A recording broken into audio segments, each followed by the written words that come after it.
My name is Eliza K. Harrow. I'm 32 years old. The night my life cracked open didn't start like a tragedy. It started like jet lag and a broken hotel key card. My flight home from Denver had been delayed twice. I'd spent 6 numb hours fantasizing about my own mattress, my own shower, my boyfriend's stupidly soft hoodie that still smelled like his cologne even after 3 washes. Then my key card stopped working at the hotel. The front desk put me in a room 2 floors down with a bed that felt like cardboard, and somewhere around 2 a.m. I decided I was done. The conference sessions the next day were optional. My presence in my own life was not. So I changed my ticket, flew home early, and pulled into my driveway on a Tuesday afternoon, thinking only about sleep.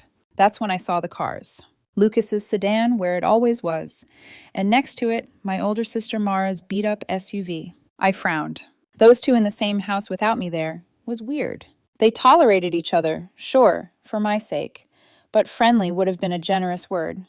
Mara thought Lucas was too polished, too careful, too corporate. Lucas thought Mara was a lot. Loud, blunt, allergic to filters of any kind. At family dinners, their conversations were polite at best, borderline frosty at worst. So why was her SUV parked in my driveway on a random Tuesday? I sat in my rental car for a few seconds, engine idling, staring at the house like I could see through the bricks. Nothing about this day had been sinister, just mildly annoying. But as I walked up the porch steps, suitcase rolling behind me, a small, sharp unease slid under my ribs. Through the front window, I saw movement. 2 figures in the living room, close together, not touching, just tense. My heart did something strange. Not racing, not exactly, more like misfiring, stuttering. I opened the door. Mara was standing near the fireplace, arms crossed, jaw clenched. Lucas sat on the edge of the couch, elbows on his knees, staring at the floor like it had personally betrayed him. They both jerked their heads toward me when the door clicked. "You're home," Mara said. "You're early," Lucas added. "Yeah, I dropped my bag by the entryway. Flight opened up." I didn't mention the failed keycard, the cold hotel, the feeling of needing to get back to my own life. It felt irrelevant now. The air in the room was wrong. "What's going on?" I asked slowly. Neither of them rushed in to answer. Lucas looked at Mara. Mara looked at me. The silence stretched so long I could hear the refrigerator hum from the kitchen. "Eliza," Mara said finally, "we need to talk about something." I hate those words. Nobody ever says we need to talk before delivering good news. "Okay," I said, "talk." "It's about the wedding," Lucas said. My stomach tightened. We'd been engaged for 4 months. We had a date, a venue, a caterer. We'd argued over napkin colors and invitation fonts and which of his cousins absolutely did not need to give a speech. "What about it?" I asked. Mara exhaled through her nose like she wished she could punch someone before answering. "I was here dropping off the centerpiece samples," she said. "You left your laptop on the coffee table. It pinged. New email notification. I wasn't snooping." She paused. I saw a name I didn't recognize, so I glanced, just to make sure it wasn't something urgent from work or... "Stop," I said, my throat suddenly dry. "What name?" She swallowed. "Ronan Vega." For a moment, the room tilted sideways. Ronan. 2 years ago, he was a coworker in Denver. Someone I'd spent too many late nights with at client sites and hotel bars. Someone I'd made the worst, easiest kind of mistake with. Brief, physical, and absolutely, definitively over once I realized what I wanted with Lucas was real. I had cut Ronan off. No dramatic flair, no final speech, just a clean, hard line. He knew I was engaged now. We'd exchanged one curt email over a year ago about a project handoff, and that was it. "He's no one," I said automatically. Mara snorted.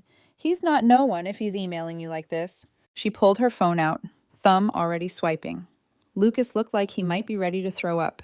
"Show her," he said quietly. Mara stepped closer and held out her screen. It was a screenshot of an email. From Ronan Vega to my email address. Dated 6 days ago. "Can't wait for Tucson. Miss you, baby. Your room or mine this time." My heart slammed against my ribs. "That's fake," I heard myself say. I didn't get that. I haven't emailed him. I haven't... "Eliza," Lucas interrupted, his voice rough. "Mara forwarded it to me. It came to your inbox. It's from his work address. It's dated last week." I shook my head. No, I swear I haven't talked to him. Not since before you and I got serious. I ended it. I blocked him on everything." Mara's eyes were flint. "You mean you had a thing with him at all?" I closed my eyes. For a split second, I considered lying, saying Ronan was some client, some random vendor. But the truth sat between us already.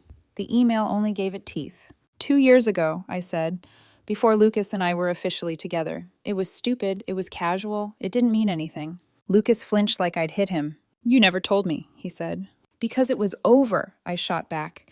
Because it felt ugly and I wanted it gone. Because you were the one that actually mattered, and I didn't want you to think, oh. A buzzing in my pocket cut me off. I pulled out my phone. Unknown number. A text. I opened it and felt my blood run cold. Did you really think I'd let you marry him? This is just the beginning. My hands started to shake. Who is it? Mara asked. I turned the screen so they could see. Lucas stood up slowly, eyes moving from my phone to my face. What the hell? He whispered. I told you, I said, voice shaking. That email, this text, someone is doing this. Ronan didn't send that. I didn't write back. This is, I struggled for the word, a setup. Mara let out a humorless laugh. That's your defense? She said. Someone hacked your love life? Before I could answer, my phone buzzed again. Another text. Check your email, the new one. No, Lucas said immediately. Don't engage. Don't answer. Don't. But I was already swiping open my email. There it was, a new message at the very top of my inbox. From my email address to Ronan's work address. Sent, 3 minutes ago. Subject line, can't wait to see you. My stomach twisted as I tapped it. Lucas is getting suspicious. We need to be more careful. Delete this after reading. Love you. The room spun. I didn't write that, I said. I didn't send that. I've been on a plane all morning. My laptop's been here. Someone has access to my account. No? Someone who knows you slept with him, Mara said. Someone who knows your schedule, Lucas added quietly. Knows you were in Denver, knows about Tucson, knows enough to make this look believable. His voice cracked on that last word. Do you believe me? I asked him. He didn't answer at first, and that silence hurt more than anything. I want to, he said finally. I really, really want to. But, I whispered, but I'm staring at emails that say my fiancé is planning conference hookups with a man I've never even heard of, and finding out you had a thing with him that you never mentioned. So yeah, I have questions. My phone buzzed again. She doesn't believe you. Smart woman. This is going to get so much worse. I turned the screen to them without a word. Mara's face went pale. Lucas's eyes hardened. They're watching, Mara said in a low voice. Whoever this is, they're watching us. Right now. We all glanced at the front window. The curtains were open. Anyone across the street could see straight into our living room. I crossed the room in 3 strides and yanked them shut. My phone buzzed again. That won't help. A chill crawled up my spine. Mara swore under her breath. Lucas looked like he might punch a wall. We should call the police, Mara said. This is harassment, maybe stalking. And tell them what? I snapped. That someone sent me creepy texts and faked a couple of emails. They'll take a report, pat us on the head, and nothing will happen. You got a better plan? She shot back. I didn't. So we called. The officer who showed up was younger than me, with tired eyes and a notepad. He listened, nodded in a way that felt more like a reflex than engagement, and said all the standard things. Change your passwords. Enable 2-factor authentication. Consider couples counseling. This kind of stress can strain any relationship. Mara nearly threw him out. After he left, Lucas scrubbed a hand over his face. I'm going to stay at my parents' tonight, he said quietly. Just to clear my head. Lucas! Don't. He shook his head. I'm not breaking up with you. I need space before I say something I can't take back. Mara watched him go, then turned back to me. This is messed up, she said. Like Lifetime movie messed up. Someone's not just trying to hurt your relationship, they're trying to ruin your life. I know, I said, feeling more tired than I'd ever felt before. Mara stepped closer and squeezed my shoulder. Then we're going to find out who, she said. And when we do, they're going to wish they never heard your name. I didn't know it yet, but the person who'd done this had already been in my house, had already touched my laptop, had already installed tiny black eyes in my walls and ceiling, watching, recording, waiting. This really was just the beginning. I didn't go back to my house that night. I couldn't. Every corner of it suddenly felt like a suspect. Instead, I crashed at Mara's apartment, curled up on her lumpy secondhand couch with one of her aggressively scratchy blankets and a mind that refused to shut up. We argued about it, of course. You should stay here, she'd said, already rummaging through her linen closet.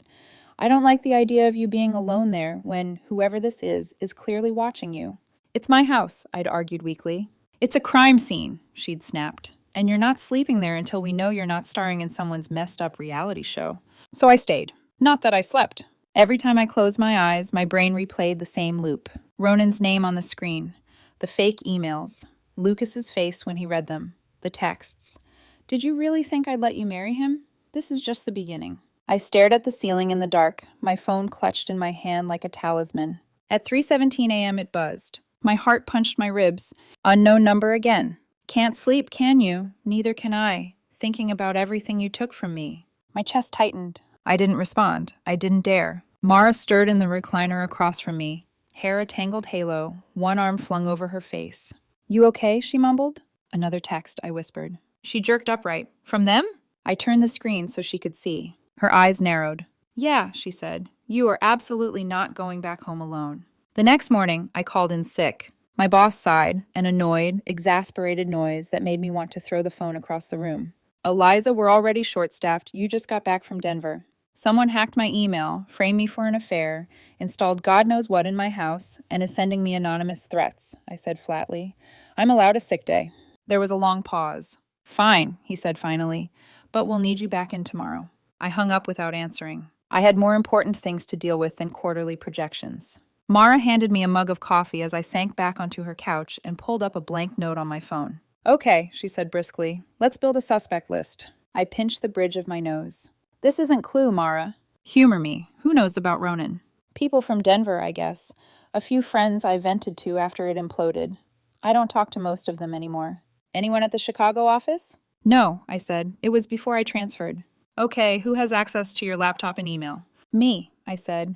Lucas, you. The cleaning service, if they really wanted to risk their entire business. Maybe IT, but that would leave a trail. What about his ex? She asked. Whose ex? I frowned. Lucas's Jess, the one his mom keeps accidentally referring to as the one that got away. I winced. Jess lives in Portland. They broke up years before he met me, and she sent me a freaking baby blanket when we got engaged. She's not the problem. Fine, Mara said. Then who has beef with you? Beyond the usual irritated clients, I said. No one. She gave me a look. Don't, I said. I'm serious. I don't have enemies, Mara. I barely have acquaintances. My phone rang. Unknown number. I took a breath and answered. Hello? Silence. Then a voice. Distorted, mechanical, run through some cheap voice changer app that somehow made it more chilling. You should have stayed in Denver, it said. My skin prickled. Who is this? I demanded.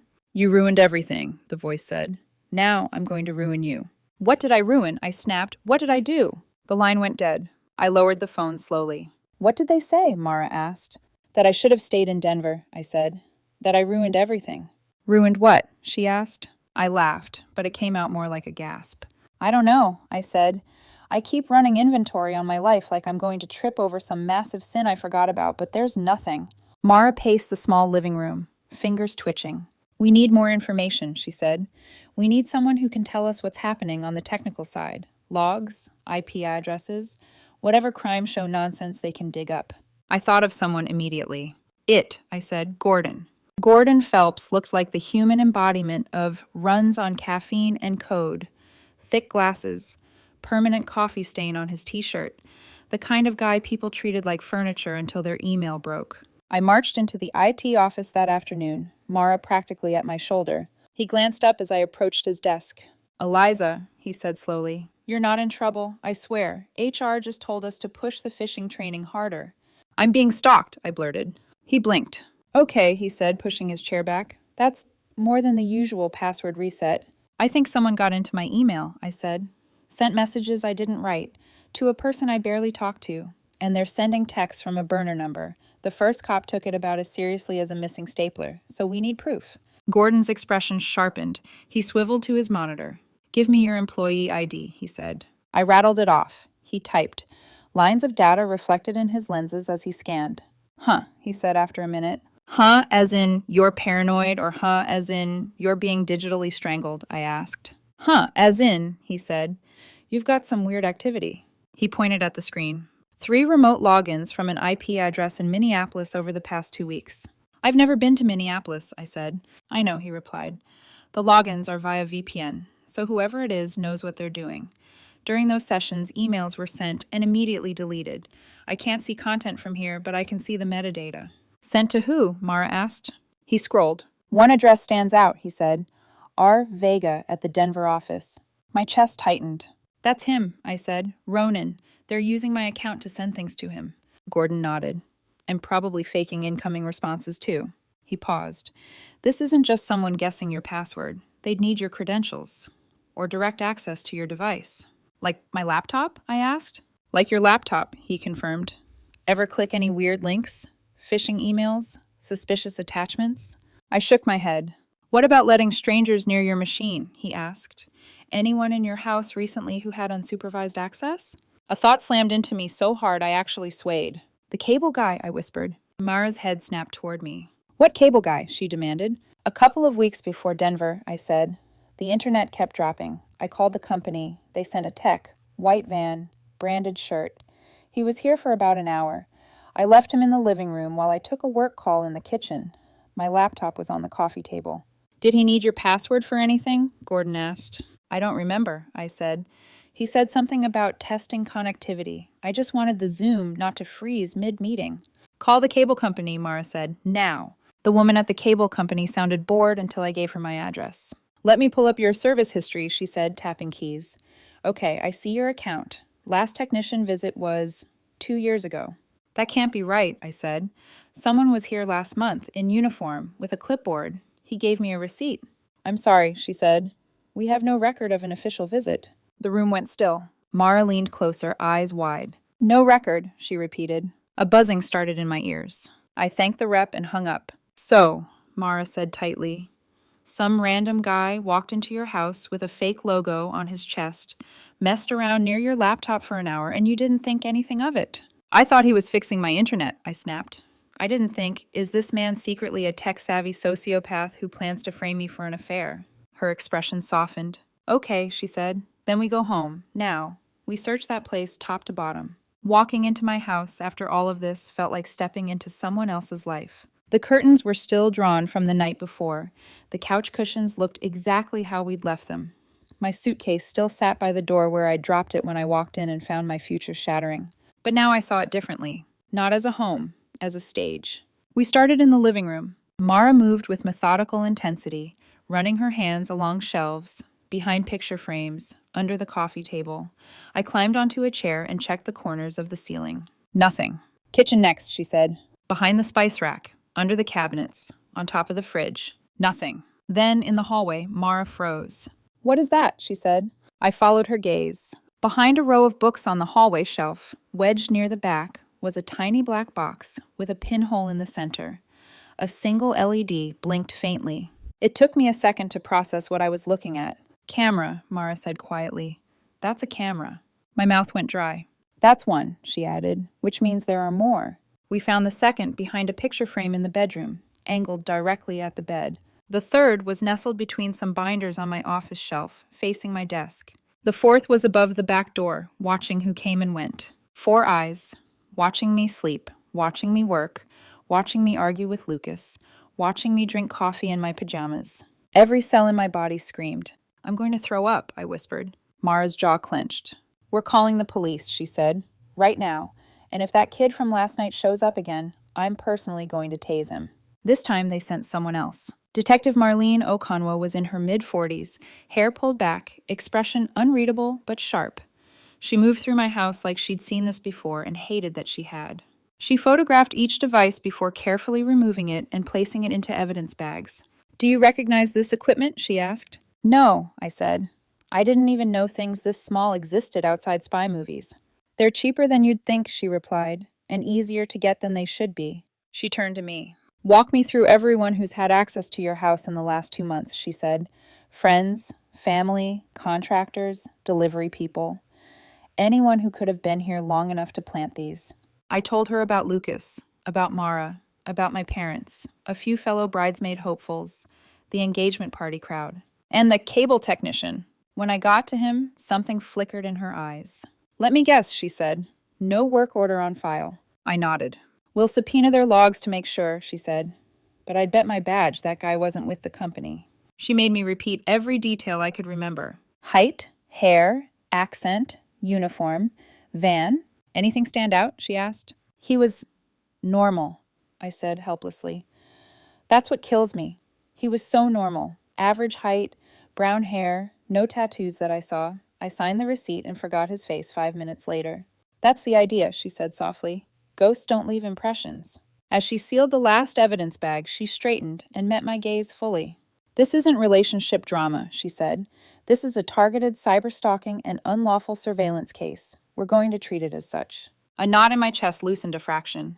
Do you think you can find him? I asked. She glanced toward the empty corner where a camera had been watching us for weeks. If he made one mistake, she said, we'll find him. Mara exhaled shakily. Do you have any idea who would do this? The detective asked. I opened my mouth, then closed it, because for the first time a shadow in my memory stirred. A quiet coworker, a long-forgotten incident, a weirdness I'd written off as awkwardness, someone I hadn't thought about in over a year. I didn't say his name yet, but I felt it form behind my teeth like a storm on the horizon. Detective Okonwo's question kept echoing in my mind long after she left. Do you have any idea who would do this? I lied when I said no. Not intentionally, more like denial. Because somewhere in the back of my brain, buried under panic, humiliation, and fear, was a name I had not spoken out loud in almost 18 months. A name I had never expected to think of again. Dmitry Lasko. He'd been a quiet coworker when I first transferred to the Chicago office. Soft voice, nervous smile. Always wore the same rotating set of 2 sweaters no matter the season. The kind of person you forget exists until he appears behind you and startles you by accident. He joined my team briefly for a special project. Data-heavy, tedious work that required long hours and lots of cross-department communication. One night, the only 2 people left in the office were me and Dmitry. He'd brought me a coffee unprompted, told me I looked tired, asked if I ever got lonely staying late. Yes, no. At the time, I thought he was trying to be kind. Now, remembering the eerie stillness of his expression in the glow of the fluorescent lights, I wasn't so sure. The day after we found the cameras, Mara insisted on going to the office with me. You need backup, she said firmly, just in case whoever's doing this works there. I highly doubt. Eliza, that was all she said. She didn't have to say more, so we went together. I marched straight to it, heart pounding, and scanned the room. Gordon was there, hyper-focused on 3 monitors, headphones on. He saw me and waved us over. Okay, he said, gesturing to a second chair. I dug deeper like you asked. I blinked. Like I asked? He shrugged. I assumed you'd want more information, and I was curious. Mara muttered, bless nerds. Gordon ignored her. What I found is bad, he said carefully. Whoever accessed your email didn't guess your password. They logged in through a stored session, which means they used my laptop, I finished. He nodded. And they installed something. He tapped his keyboard. Look here, you had a remote access Trojan, a rat. A what? A Trojan, he said. A tool that lets someone remotely view your screen, control your mouse, send emails from your account, you name it. My stomach curled. So they were controlling my laptop? For weeks? Most likely. Mara gripped the back of my chair hard enough to make it creak. How long? I asked. 34 days, Gordon said, from the very first unauthorized login to the most recent email. 34 days, I repeated numbly. That lines up exactly with the fake cable technician. Gordon tilted his head. Fake what? I explained. He swore softly. That explains it, he said. They used your home Wi-Fi to get initial access, then installed remote control tools. So they could send emails pretending to be me, I said, my voice hollow. And messages pretending to be Ronan, he added. I felt sick. Who would do this? Mara snapped. Gordon hesitated. Eliza, do you remember a guy named Dmitry? I went cold. Yes, I whispered, but he left a year and a half ago. Gordon's expression darkened. Yeah, he said. He was let go after HR flagged some behavior issues. I stiffened. What kind of issues? Gordon's voice lowered. He was fixated on you. My throat tightened. Mara's eyes widened. Define fixated. He kept asking for your schedule, Gordon said. Your travel, your flight times. He lingered around your desk. Once he even asked it if we could recover your browsing history for him. What? Mara exploded. Why the hell would he need... He claimed you were working on something together, and he needed your research. But it seemed weird. HR talked to him. Then he got into some trouble messaging someone in Denver. My pulse stuttered. Ronan. Gordon nodded. He saw him on a video call once. After that, he started trying to contact him. It crossed boundaries. HR reprimanded him. Then he was fired. For a moment, the sounds of the office faded. All I could hear was my own breathing. shallow and uneven. He blamed me, I whispered. He thought I caused his firing. Gordon nodded slowly. And now someone is faking emails with Ronan. Someone who knows your schedule. Someone who knows your house layout because of those cameras. Someone who knows enough IT to mask VPNs and send spoofed messages. He didn't need to say it. We all knew. Mara swore softly. Do you have an address for him? She asked. I might, Gordon said. But that's for the police, not us. Detective Okonwo called me that afternoon. We traced the camera devices, she said. All were purchased in a bulk order by a third-party vendor that contracts with Clarity Consulting. Clarity? I repeated. They're the ones who run cybersecurity training for my company. Exactly, she said. And one of their trainees, a former employee of your company, matches the description you gave. Male, early 30s, brown hair, quiet, skilled enough to know how to hide surveillance devices. I swallowed. Dmitry Lasko, I said softly. There was a pause. You should come to the station, she said. Detective Okonwo spread the photos across the metal table like cards in a nightmare deck. Photos of me, taken from across the street, through my living room window, outside my office building, at the grocery store, sitting at a bus stop. Dozens of them. A chill swept through me. Mara reached for my hand under the table. That's not all, the detective said. She placed a folder in front of me. Inside were printed screenshots.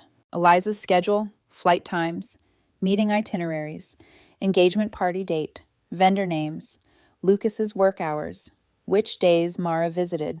He had mapped my entire life. Then she laid out one more sheet, a crudely drawn layout of my house, with tiny hand-drawn camera icons marking the exact locations we'd found devices. My breath caught.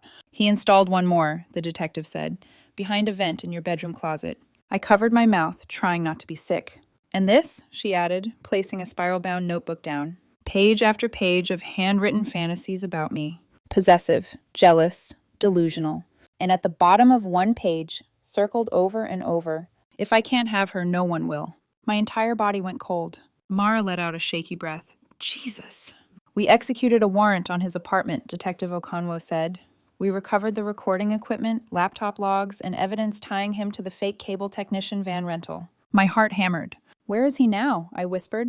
In custody. I sagged in my chair. It's over, the detective said gently. He can't hurt you anymore. But it wasn't over, because Lucas still didn't know. He still believed I might have cheated. He still thought Ronan's emails were real. He still questioned us. Can I call someone? I asked quietly. Of course. I stepped out into the hallway and dialed Lucas with trembling hands. He answered on the third ring. Eliza? They caught him, I whispered. It was a stalker, a former coworker, someone I barely remembered. He hacked everything, the emails, the texts, the cameras, all of it. He framed me. Silence. Then a quiet, broken breath. Eliza, I'm so sorry. You didn't know, I said softly. I should have trusted you, he whispered. I should have believed you from the start. I took a shuddering breath. Come over, I said. Please, I can't do the rest of this alone. I'm already on my way. I hung up and leaned against the cool wall. Mara stepped beside me. Told you, she said. Lifetime movie level. I let out a weak laugh. But the relief didn't feel like victory. It felt like the beginning of a long climb back to something I wasn't sure I'd get to keep. Lucas arrived at the station faster than physics should have allowed. When he stepped into the hallway, he didn't hesitate, didn't waver, didn't ask permission. He just wrapped his arms around me, like he thought I might disappear if he didn't hold tightly enough. For a long moment, I couldn't speak, couldn't think, couldn't breathe. I just let myself exist in his embrace, shaking silently as everything Dmitry had done finally hit me in one overwhelming wave. When I finally pulled back, Lucas cupped my face in both hands. Eliza, he whispered, voice raw. I'm so sorry I doubted you. You had every reason to, I said. The evidence looked real. He shook his head. I should have trusted you anyway. I should have known. No, I cut in softly. You're human. You reacted like anyone would. He exhaled shakily, forehead resting against mine. I love you, he murmured. Nothing changes that. For the first time in days, I let myself believe him. The trial moved quickly once the evidence hit the system. Dmitry's apartment had been a shrine to obsession. Photos of me from months and months of stalking. Maps of my commute. Screenshots of Lucas's social media. A printed copy of my engagement announcement. A full binder of Ronan Vega's professional information. A list titled, Ways to Make Her Need Me. My blood turned to ice reading that one. The prosecutor didn't mince words. Mr. Lasko, she said during opening statements, did not merely stalk Ms. Harrow. He constructed a digital reality designed to destroy her romantic relationship, her family ties, her career, and her mental health. He showed no remorse in court, no fear, no embarrassment. Just a blank, unnervingly calm gaze that made my stomach twist. When asked to speak, he said only, "I did what had to be done. She was supposed to choose me." The judge asked who he meant by she. Dmitri turned his head and stared directly at me. The courtroom went silent. He smiled, just barely. Her. My breath caught. Lucas's hands clenched on my knee beneath the table. Detective Okonwo sat behind us, her expression hard as steel. It didn't matter that Dmitri tried to claim temporary insanity. It didn't matter that his lawyer argued he'd lost touch with reality, or that he'd become fixated due to emotional destabilization. The evidence was overwhelming. The cameras, the fake emails, the rat malware, the burner phone, the voice changer, the surveillance logs, the journal entries detailing how he wanted Lucas out of the way. He received a prison sentence of 5 years. 5 years didn't feel like enough, but 5 years meant he couldn't reach me, or watch me, or try to rewrite my life. 5 years meant breathing room. 5 years meant peace. Lucas and I didn't get married right away. We paused the wedding, not because we didn't love each other, but because we needed to heal. We had to rebuild trust slowly, like reconstructing a house after a storm. There were messy conversations, ugly truths, fights about why I never mentioned Ronan, fights about why he hadn't believed me at first. Tears, apologies, more tears. And therapy, real, hard, uncomfortable therapy. Eliza, our therapist said during one session, you didn't tell Lucas about Ronan because you were ashamed. Lucas, you doubted Eliza because the evidence was weaponized against the trust between you. She paused. But now you both know something most couples never learn until it's too late. You can either defend your egos or defend your relationship. We chose the relationship. It wasn't easy, but day by day, trust began to regrow. Slowly, quietly, steadily. 8 months later, under a smaller, softer sky, with fewer guests and no distractions, Lucas and I got married in a garden full of blooming lilacs. Mara stood beside me, fierce and proud. Lucas's mom cried so loudly the officiant had to pause.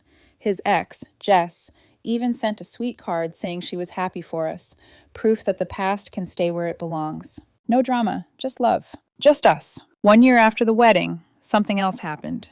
A letter arrived in the mail, no return address. My heart spiked with old fear, but the postmark was local and the handwriting was careful. Inside was a printed article from a community newspaper. Headline, Local Man Launches Firm to Protect Stalking Victims. The photo beneath it stopped me cold. It was Gordon Phelps, the IT specialist who helped uncover Dmitri. The article detailed his new security consulting company, one dedicated to helping victims detect hidden surveillance, trace cyberstalking, secure their devices, and reclaim their sense of safety. My breath caught as I read the last paragraph. Phelps cites a case last year as the moment he realized how deeply digital stalking can devastate a person's life, and how determined he was to make sure no one else goes through it alone. Sometimes the right person walks into your office at the right moment, he said, and it changes everything. At the bottom of the printout was a handwritten note. Thank you for trusting me that day. Your case changed my career and helped me find my purpose. If you ever need anything, I'm here. GP. I sat at my kitchen table in Grandma's old window nook, sunlight filtering through the curtains, and let myself feel something rare. Pride, relief, healing. I wasn't destroyed by Dimitri's obsession. I survived it. And someone else built a life-saving business because of what I went through. It didn't undo the trauma, but it meant something. It meant I wasn't just a victim. I was a catalyst. The year continued unfolding in ways I didn't expect. My design business picked up. Lucas got promoted. Mara started dating a paramedic she met while angrily filing a noise complaint. Peak Mara. And one crisp October afternoon, Lucas and I stood in a doctor's office staring at a grainy ultrasound image of a tiny heartbeat. A daughter. Our daughter. We turned my old home office, the one where a hidden camera once blinked silently in the shadows, into a nursery. We painted the walls pale yellow, hung tiny silver stars above the crib, placed a rocking chair by the window where I could watch the street without fear. The ghosts were gone. The shadows too. It was ours now. Sometimes late at night, when the house is quiet and Lucas is asleep, I stand in that nursery doorway and look out at the same street Dmitri must have watched. I wonder what he thought while he stalked me. Did he imagine my life ending in tragedy? Did he think he could replace Lucas? Did he ever picture me surviving him? Probably not. People like him don't imagine alternate endings.